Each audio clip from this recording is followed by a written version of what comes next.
On the phone, it's a pleasure to welcome back to the program Michael Hastings from BuzzFeed. He is, of course, as is tradition around here, he is in the car driving on a highway. Michael, are you there? Yeah, I'm here. Okay, sorry about that. We had a little technical difficulties. No where are you driving? I-95 north from D.C. to New York. I'm on my way. I have I'm moderating a panel discussion with Oliver Stone tonight at the Union Square Barnes & Noble. So I got to get back to talk to Oliver, and I'm sure we'll be discussing General Petraeus there too. All right, so let's go into. I've seen your. I saw your appearance on CNN with. God, I can't even remember his name now. The British guy. And Piers Morgan. Piers Morgan tonight. Yes, exactly. I quite enjoyed it. Let's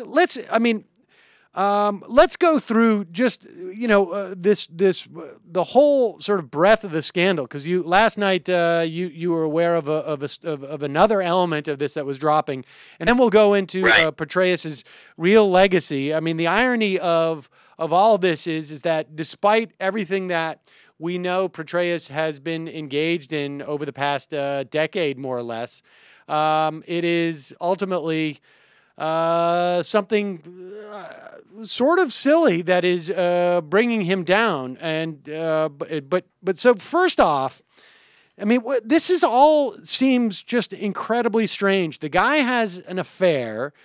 We find out about. Or first, the FBI starts investigating him because of the affair. Because walk us through this. Because a third person went to a shirtless FBI agent. Yeah. So here here's the thumbnail version of events. General Petraeus commissioned essentially a biography of himself. By a former military woman. Actually, I think she's still in the reserves, named Paula Broadwell. Paula Broadwell and General Petraeus started having an affair at some point. They claim that they didn't start having the affair until he was at CIA. I find that not very credible, but that's just me. And then essentially you don't think wait, Michael, hold on, let me stop you there. You don't think that her journalistic integrity would have prevented her from having an affair while she's writing the book? Well, we know for a fact that just this past 2 weeks ago, she did a piece for Newsweek called, the 12 Lessons of Leadership from General Petraeus. So even after she'd been interviewed by the FBI, admitted to the affair, was in trouble for possibly having classified information, she was still out there as a spokesperson for General Petraeus, essentially. I mean, and I guess spokesperson is the wrong word in this case, kind of an advocate for his leadership theories. Now, we should say also that the relevance of this affair starting when he was at the CIA is that as an officer, military code of justice would have made it a legal, essentially, a court-martial offense to have had an affair as an officer. Is that right? Well, yes, it's against the rules for him to have had an affair as an officer. And I think there's also questions to be raised. Paula Broadwell is still in the reserve, so she's a lower-ranking officer. She's a major. So it would not only be having an affair, which is against the rules, but it's a rule that gets broken all the time, but also with a subordinate. And whether or not, I'm not actually sure if that's illegal or against the rules, but it's frowned upon. Okay, so yeah, the fact that they're spinning this. I mean, look, I reported this. I broke this news, and not out of any pleasure. I mean, I'm not one for the salacious details about someone else's personal life like that. But, they spent in July 2011, Petraeus brought her on a trip to Europe that was funded by the Pentagon. So, are you telling me that nothing happened in Paris? Okay. Sure. It's a very romantic city. It's a very romantic city. But all right, so we know. And now the third woman, who seems to be the key to all of this. Okay, please go ahead. Third woman, a woman named Jill Kelley. We know she's from Tampa, and Tampa is where CENTCOM headquarters is located. General Petraeus was at CENTCOM for 2 years.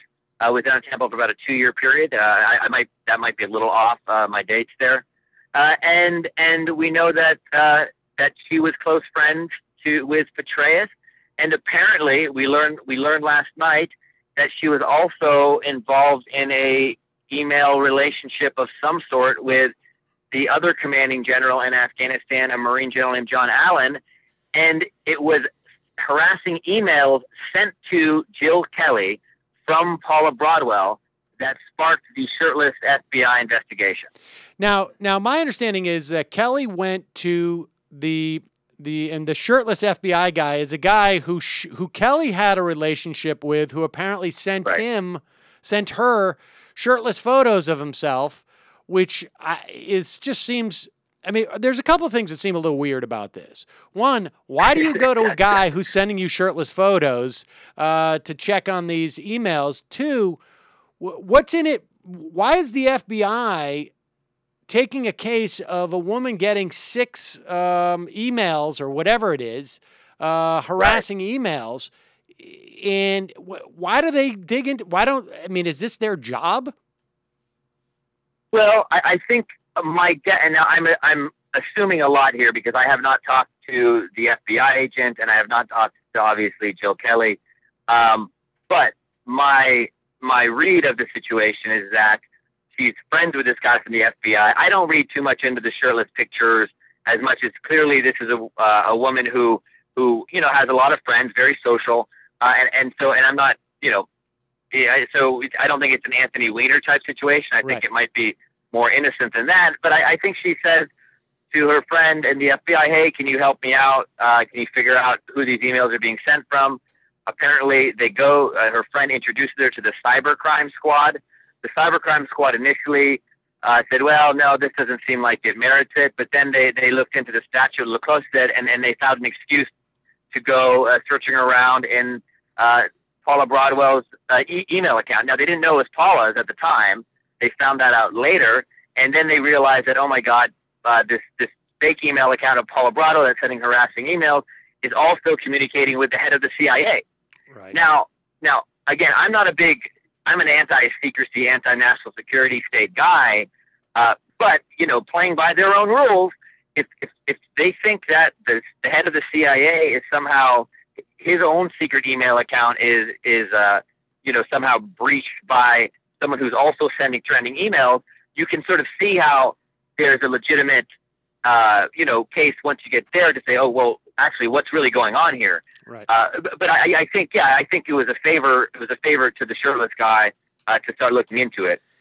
And then all that takes place several months ago, but then a couple of weeks ago, the shirtless guy, who turns out to be, as far as I can tell, we've only heard the reporting I've seen is that his worldview, which suggests that he has a worldview that made him believe that the Obama administration was sitting on this and preventing the FBI from investigating it, caused him to go to his local congressman, who then forwarded him to Cantor in the House, the Republican majority leader in the House, Eric Cantor. And then Eric Cantor, I guess, went to Mueller, the head of the FBI, and said, hey, what's going on here? Are you guys sitting on this? Is that right? That's my understanding from the reporting of it. Now, I think actually, it's strange. This guy's worldview, clearly he doesn't have that great of a political sense, because this is not a scandal that would have hurt Obama's chances for re-election, I do not think. Because it doesn't really reflect badly on the White House. In fact, the White House has viewed Petraeus with suspicion for quite some time, and that's why he's at CIA, right? They took the most high-profile general of his generation, didn't give him the Joint Chiefs of Staff job that he wanted, and gave him the most high-profile, low-profile position in Washington, the one where he's not doing press conferences every week. Right. So the idea that this guy thought that, this needs to come out now, and the Obama administration is sitting on it. Now, could you see a situation where people in the White House had a back channel conversation or sort of were aware that this was going on? Certainly, I don't think that's far fetched. But this idea that and I think kudos to Eric Cantor for not just trying to exploit this politically at the time too. But though I don't think there's anything political to exploit. Like there's no, you're Republican hawk. You don't get much credit for blowing up General Petraeus' career. That's right. Not something they like to do. And so by worldview, I mean, to a certain extent, this is one of the most disturbing parts of the story for me, is that this FBI agent, his whole notion that maybe, that President Obama has secret czars who are protecting, all these, whatever it is, affairs that are going on. It's a little more disturbing to me that we've got FBI agents going around acting upon those type of worldviews, aside from just having those worldviews. Sure. And we know, I mean, look, like one of the fascinating, responses to the story is how you have all these, creatures of the national security bureaucracy. You see them on CNN, like someone like a Fran Townsend, who all of a sudden are worried about our civil liberties. Right. What is the FBI doing investigating my friend David Petraeus?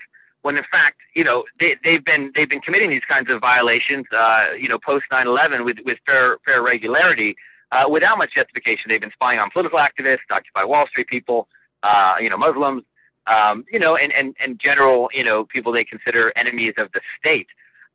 Now, along with that, the worldview question, right? We're talking about Tampa. We're talking about CENTCOM. We're talking about a conservative military culture. Obviously, the FBI is not military, but clearly, Kelley was in this sort of conservative world. Petraeus is conservative. My guess would be Allen also falls into that group. So yeah, you have this wealthy / well-connected military establishment down there in Tampa that is generally conservative and hostile, I would suggest, to President Obama's interest. And not to put too fine a point on it, but I want people just to contemplate this, that if a FBI agent's worldview could believe that President Obama is sitting on an affair with dealing with General Petraeus, and we can fill in the blanks here. I'm sure the words Benghazi are on this guy's mind. Yeah. I'm sure, who knows, the Muslim Brotherhood. I mean, if this guy can be inspired to do this, to go after this level of crazy, the idea of FBI agents and other people who have access to emails, infringing upon the privacy rights of just average citizens, I would imagine is quite high. And so, this my gosh. This is sure. I mean, look, very instructive. Sam, I'm sure you've gotten your share of threatening emails over the years. I know I have.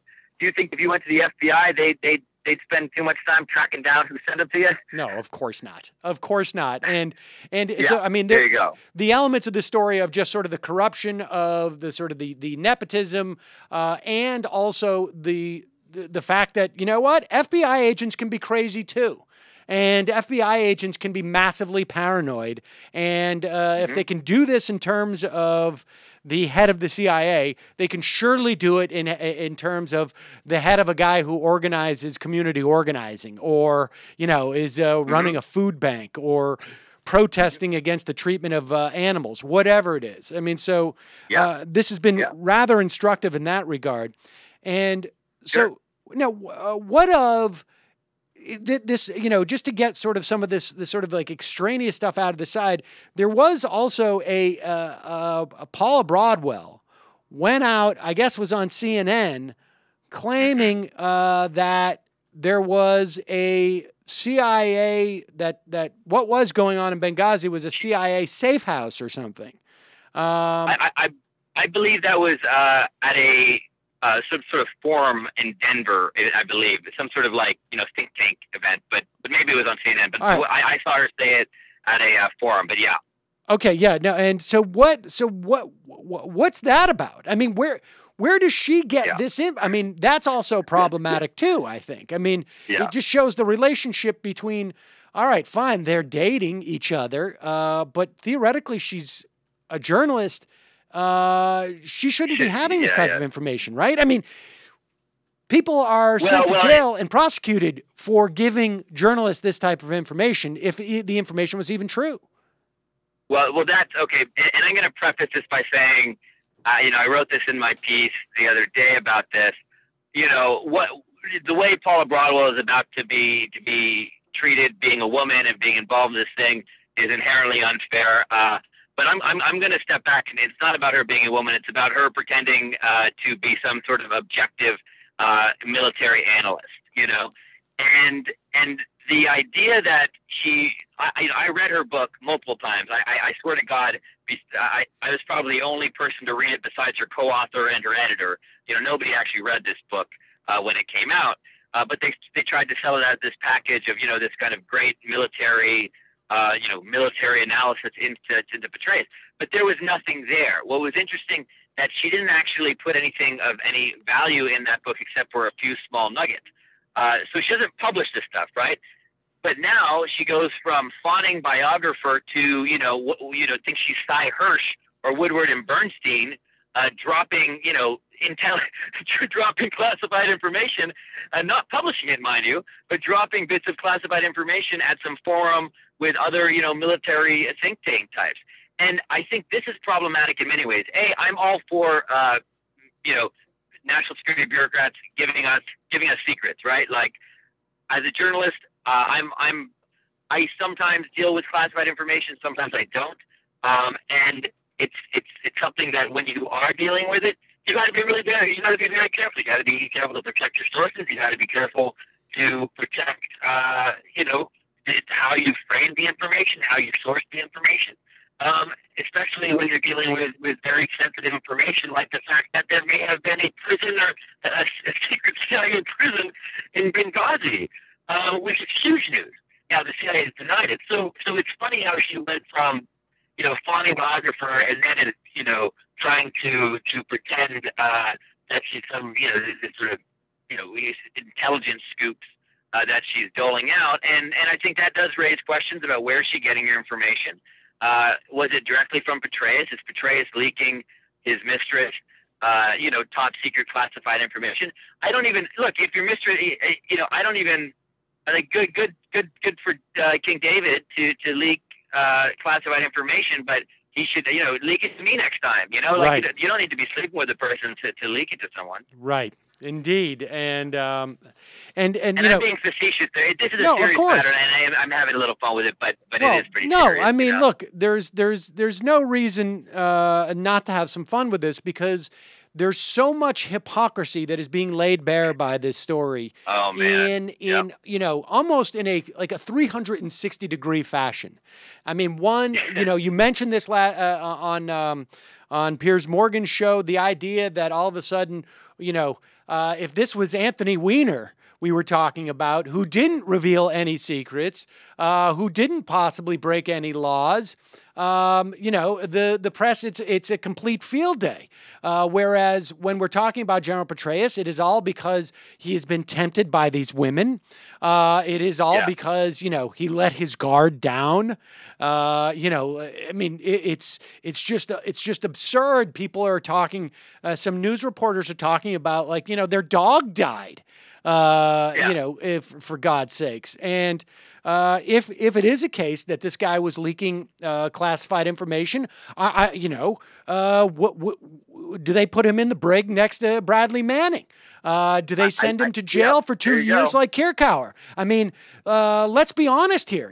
This is there are some very serious charges that are being sort of basically covered up in some respects by the tawdriness of this, and it is entertaining, but remember, there are 2 ongoing federal leak investigations into the White House right now, and those investigations are happening. They're politically motivated investigations that the right was calling for to try to hammer Obama and these guys, and there's no real smoking gun there, I don't think.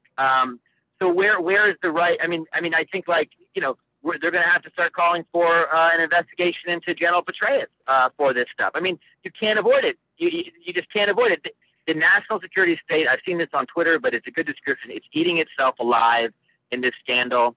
And just a point on the hypocrisy angle, you know, as I think people's personal lives, you know, I don't know if anyone I know who I've ever been close to, no one's personal life can really survive this kind of media scrutiny in a way that's not embarrassing and humiliating. Of course. That being said, General Petraeus and his acolytes have gone around for the past 7 or 8 years telling us how much better they are than the rest of us, how much more integrity they have, how much more courage, how you know, they somehow represent this ideal of what it means to be a human being. And it was bogus when they said it then, and I see why they say it, but it was just nonsense, you know. And at this point, like, again, I'm not. To me, this is shocked. This has shocked me. I even took them at their word, you know. I didn't think they'd be that reckless. But of course, I knew they were going to. I mean, look. I mean, you check out my book, The Operators. The cover of the book has a general with a shot glass and a pistol in his hand, you know, and that was controversial at the time. But it got up this idea that these guys, you know, can be on the edge in a way, and you know, dealing with, you know, violence and war and these sort of crazy situations. I guess it isn't that shocking that in the end you'd end up in a situation like this. All right, let's talk a little bit. I want to talk about General Allen a little bit, but first, let's talk about Petraeus.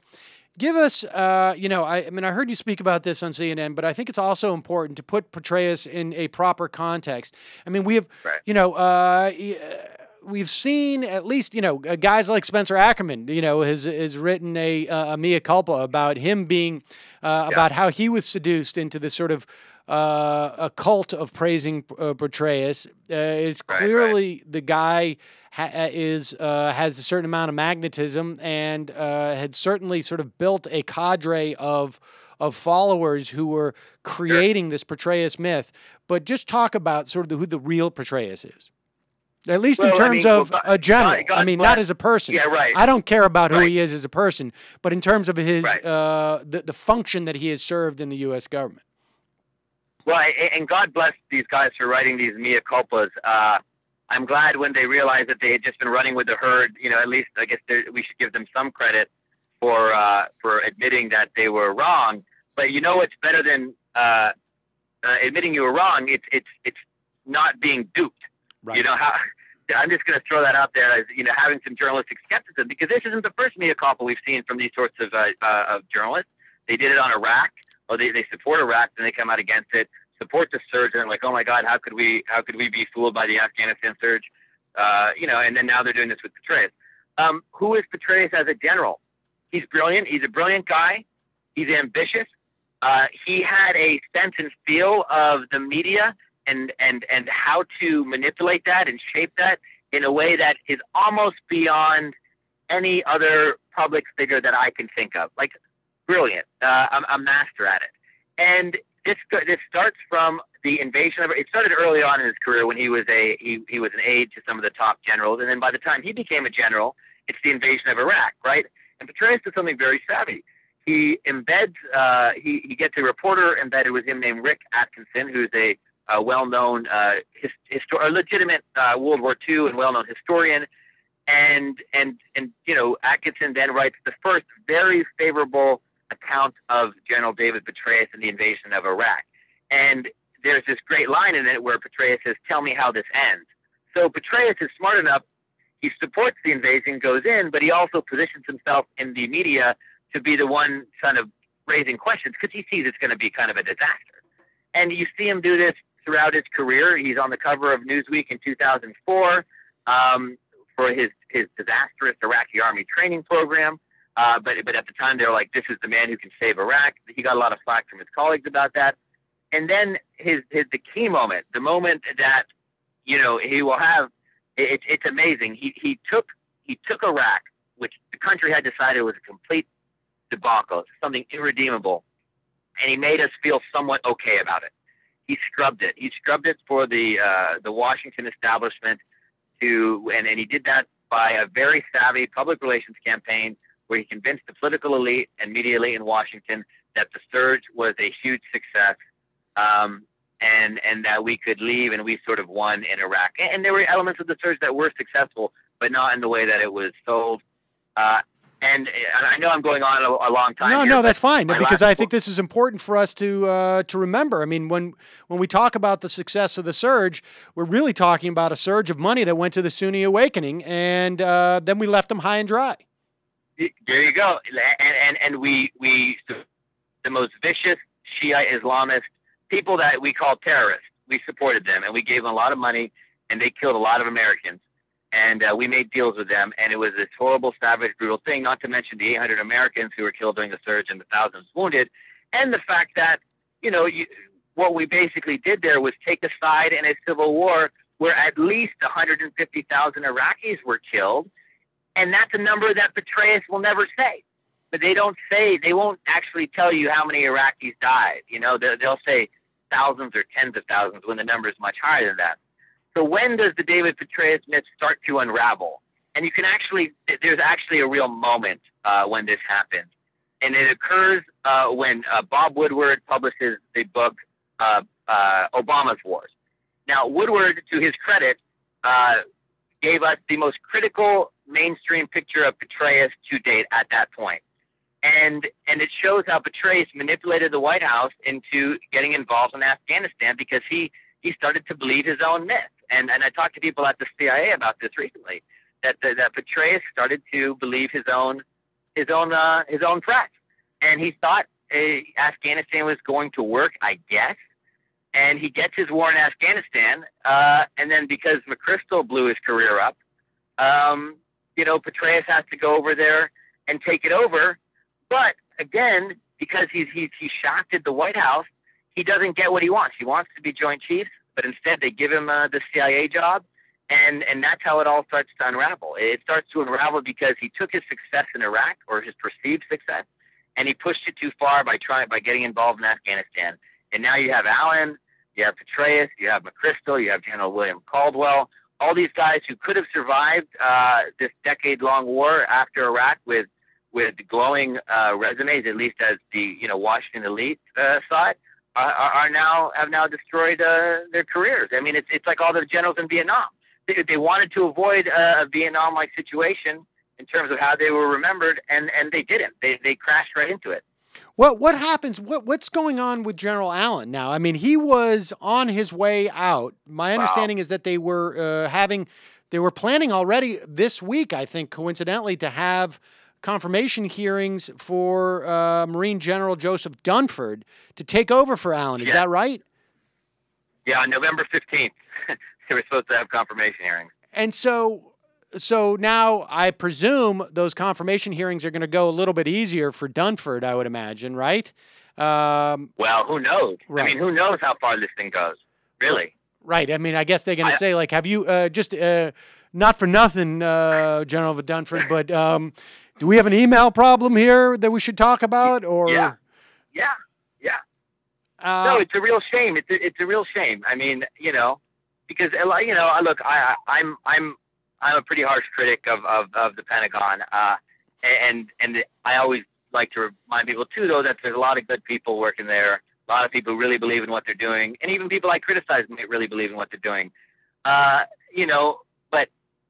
yeah, I mean, what are they going to ask this guy? I mean, like, what's the vetting now? I mean, have you been emailing with Jill Kelley? I mean, that's a fair question. All right. Well, let me ask you this. I mean, looking forward, okay, because, there's a couple of things, I mean, that I think are quite positive for people who at least hold my perspective that the reverence for the military is beyond where it should be as an institution.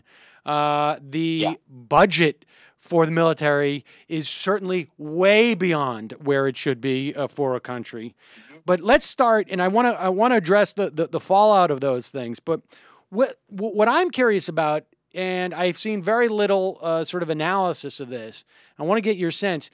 One of the things that has been Petraeus has been credited with, and I use that term value neutrally, is the militarization of the CIA. Several weeks ago, we saw a report that they want to have more drones, that they are becoming more of a paramilitary organization and less of an intelligence gathering organization. I have to imagine that having a military general as in the leadership of one who has worked in counterinsurgency, that has to have a big impact on the direction that the CIA goes in. Are we likely to see a reorientation of the CIA? Because I would also imagine there had been some institutional pushback against sort of militarizing the CIA more than it had been. Well, it's interesting. Now, my insight on what's going on at the agency, there are other reporters like Greg Miller, say at the Washington Post, who'd be able to really speak to this stuff in more detail. But my understanding of it, right, is there's two sort of interesting things going on. One, that Petraeus actually was trying to moderate the excessive use of drones. Clearly not that well, because as we know, over 3,000 people have been killed by drones, and drone strikes have been going up tremendously. Petraeus worked very closely with JSOC, the Joint Special Operations Command, in both Iraq and Afghanistan, and really ran it at CENTCOM. Remember, and when he was doing CENTCOM, which is the Central Command, which is down in Tampa, he was meeting in Yemen. He was going to Pakistan. He was really working that kind of the hard edge side of the drone war, right? The special forces guys who were involved in all this stuff. And so yes, one would hope that the upshot of all the nonsense that we were with the shirtless stuff, the 30,000 emails, all this kind of salacious things, one would hope the upshot would be, hey, maybe it's time to take a serious hard look at what the heck these guys have been doing. And I think one of those questions is, do we want the CIA to be a paramilitary force? I doubt they're going to have a general in charge there anytime soon. Right. Interesting. And in terms of the military as a whole, I mean, do you think this is going to have any impact in terms of our Afghanistan policy? Is this going to have any impact just in terms, do you think, of just sort of the way the military is perceived? I mean, because right now, and I think I've heard Chris Hayes say this on multiple occasions in the research for his book, as he looked at every institution that exists in America, more or less, to the extent that they have been polled in terms of what kind of faith Americans have in them. The military seems to be come out on top every time. And right, I'm not right. sure that's such a healthy fact for the country. Do you think this will go in any way to, I mean, because my first reaction was, it's like, we have doubled our military budget in the past 10 years. And basically it just seems like, look, I understand that people get caught up in these affairs and whatnot, but, I just don't want to put that much power in the hands of people who turn out to be human after all. Yeah. Well, this is the key, right? Look, yes, as Chris has pointed out, as you said, the military is the most well-respected institution in the United States. Part of that reason is because most of us aren't really involved in it, so we don't really know what's going on in it, right? Like the perspective you get. I talk to soldiers, I talk to veterans all the time. People who have a realistic perspective of the military, and that's what we need. It's not about being anti-military or pro-military. It's about being realistic about it. When you go back and you read what veterans of World War II or Vietnam said about the military, people when there was a draft, when there was a lot more people involved, they had a much more realistic view. Is it going to shift perceptions? I think you have you have all these guys. They built up these myths. They built up these legends, and they've crumbled. And and despite their best friend, the media, trying to protect them still. I don't think it's going to work, because I talked to some people. I've been talking to people about this, and though there's a part of you that always, feels sympathetic. Obviously, you never want to see someone be humiliated like this, especially this kind of scandal. But people are sort of sympathetic, but not really.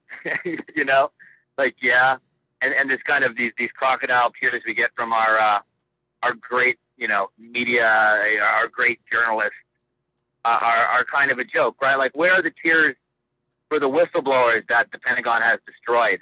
Where are the tears for the people with real integrity who they've gone after and exposed, they leak secrets from whistleblowers' personal lives to destroy them? I mean, I've done stories, relying on whistleblowers in the military where they've gone out and they've eviscerated them for personal sins that much less egregious than what General Petraeus and General Allen are accused of doing.